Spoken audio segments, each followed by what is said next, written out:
اس مکتوب پر اور آپ کے انداز پر آپ کو دل کی گہرائیوں سے مبارکباد دیتا ہوں.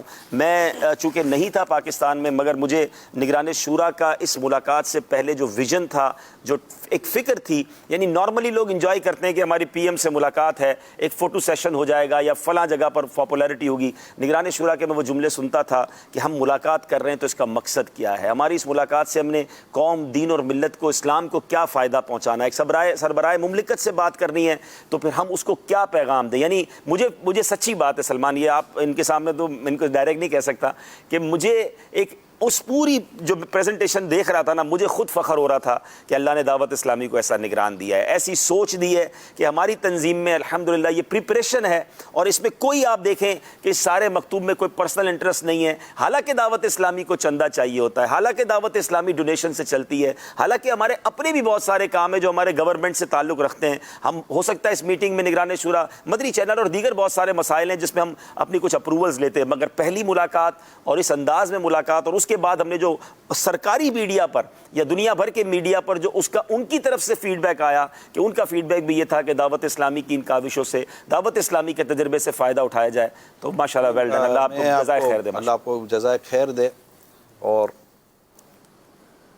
جب بھی کوئی مرید اچھا کرتا ہے تو پیر کے فیضان سے، سبحان اللہ سبحان اللہ، اور جب اللہ اس سے کام لیتا ہے. یقیناً انہوں نے جو یو این او میں تقریر کی تھی، جی، جو ہم نے بھی سنی، میں نے ان کی کئی چیزیں سنی تھی. سوشل میڈیا، میں نے ان کو کہا کہ سوشل میڈیا کے ذریعے آپ کی کچھ ویڈیوز میں نے دیکھی سنی ہیں، اس سے جو رسول پاک صلی اللہ علیہ وسلم کا جو ذکر کرتے ہیں نا، اس سے ہمیں اچھا لگتا ہے، محبت پیدا ہوتی ہے. اور پھر میں نے اس میں وہ ورڈ کوڈ کیا ہے کہ سرکار صلی اللہ علیہ وسلم ہمارے دل کے قریب ہیں، دل میں بستے ہیں، دل میں بستے ہیں، اور جسم سے زیادہ دل کو تکلیف ہوتی ہے. دوسرا یہ کہ میٹنگ میں بھی عبدالربیع بھائی پی ایم صاحب نے سرکار صلی اللہ علیہ وسلم کی سیرت بیان کی. بس نبی پاک سے وابستگی سے بندے کو کس قدر عروج ملتا ہے. اور یہ مجھے مطلب ڈسکشن میں یہی چیز تھی ماشاءاللہ، کوئی ادھر ادھر کی بات انہوں نے بھی نہیں کی. ہم نے 1 ارب درخت کا تذکرہ پہلے کیا، ہم نے کہا امیل سنت نے خود ہی اعلان کیا ہوا کہ ہم 1 ارب درخت دعوت اسلامی لگائے گی. تو یقیناً یہ ایک ان کا بھی کام ہے، ہمارا بھی کام ہے، ہمارے ملک کے لیے ہو رہا ہے، تو ان کو بھی کافی انہوں نے اپریشیٹ کیا. نصاب پر جب دعوت اسلامی کے دارالمدینہ پر کیریکولم پر بات ہوئی، انہوں نے باقاعدہ کہا کہ جب یہ کام ہو چکا ہے تو ان سے فائدہ اٹھایا جائے. ہم سب کر رہے ہیں، ہمارے اسلام بھائی نے باقاعدہ ہمارے جامع آپ کا ویسے موٹیو بھی یہی تھا کہ یہ حکومت بھی ایک کام کرنے جا رہی ہے اور ہم آلریڈی یہ کام کر رہے ہیں، نصاب پر کام ہو رہا ہے. تو نصاب میں وہ باتیں جو امت کو جس کی ضرورت اور حاجت ہے وہ ڈسکس کی. تو انہوں نے جو وزیر تعلیم ہے شفقت محمود صاحب، ان کا حوالہ دیا. ہم نے کہا ہمارے آپ کے پاس انہیں سے ہم نے ملاقات رکھی ہوئی ہے. پھر وہاں سے ہم اٹھ کر وزیر تعلیم وفاقی شفقت محمود صاحب تھے، ان سے جا کر ملے. انہوں نے اپنی ٹیم ارینج کی ہوئی تھی. یہ مناظر آپ دیکھ رہے ہیں، ان کے سامنے بھی ہم نے جو ہماری کتابیں اور لکھا، ان کو فرسٹ ٹائم پتہ چلا کہ دعوت اسلامی نے کیونکہ ہمارا جو کیریکولم ہے نا عبدالربیع بھائی، وہ بھی نیشنل کیریکولم کے مطابق ہے. اور یہ مقبول جان صاحب کا لائے، انہوں نے خود کہا کہ پورا کورس پر، پورا مقصد پر بنایا گیا نصاب ہے، اور میں نے ایسا کبھی کہیں نہیں دیکھا کتنے مقصد پر کام ہو رہا ہے. تو انہوں نے بھی یہی کہا کہ ہمیں نہیں پتا تھا کہ آپ لوگوں نے اتنا کچھ کیا ہوا ہے. تو پھر ہم مدنی چینل کے ذریعے، کیونکہ یہ سوشل میڈیا پر بھی پروگرام جائے گا، کلپس بھی جائیں گے، تو ہم پھر دعوت دیتے ہیں تمام ملک کی شخصیات کو، چاہے آپ بزنس مین ہیں، چاہے آپ سیاستدان ہیں، چاہے آپ کسی بھی شعبے سے کالم نویس ہیں، صحافی ہیں، اینکرز ہیں، آپ ایک بار پلیز ایک بار فیضان مدینہ آئیے. یہ اتنے سارے لوگ آ کر یہ بار بار ایک جملہ کیوں کہتے ہیں کہ ہمیں تو اندازہ ہی نہیں تھا کہ دعوت اسلامی اتنا بڑا کام اور اتنے پیارے آرگنائز وے میں کر رہی ہے. تو وی آر ویلکم یو. ہم آپ کو دعوت دیتے ہیں کہ آپ ایک بار فیضان مدینہ کا پراپر وزٹ کیجئے، ہم سے رابطہ کر لیجئے، یہ نمبرز اسکرین پر موجود ہیں، ہم انشاءاللہ آپ کو یہ پورا وزٹ کروائیں گے. اپریشیٹ کیا ہے یہ آپ صحیح دعوت دے رہے ہیں، آئیں گے تو پتہ چلے گا. شفقت محمود صاحب کو بھی یہ دعوت دی کہ آپ آ کر دیکھیں. انہوں نے بھی آنے کا کہا ہے، ان کے ساتھ جو ان کی ٹیم کے لوگ تھے انہوں نے بھی آنے کا کہا ہے، ہم آئیں گے، ہم آ کے بیٹھے. وہ آئے بیٹھے. میں آپ کو دیکھو، میں کوئی ایجوکیشن کی فیلڈ سے ڈائریکٹلی تو ریلیٹڈ ہوں نہیں. ہمارا پورا ایک شعبہ ہے دارالمدینہ کا جو نصاب پر کیریکولم پر کام کرتا ہے، مفتیان کرام ہیں الحمدللہ، ہم ان کے ساتھ ان کو بٹھاتے ہیں. تو وہ ایک ونڈوز کھلیں گے اور انشاءاللہ وہ کام ہوگا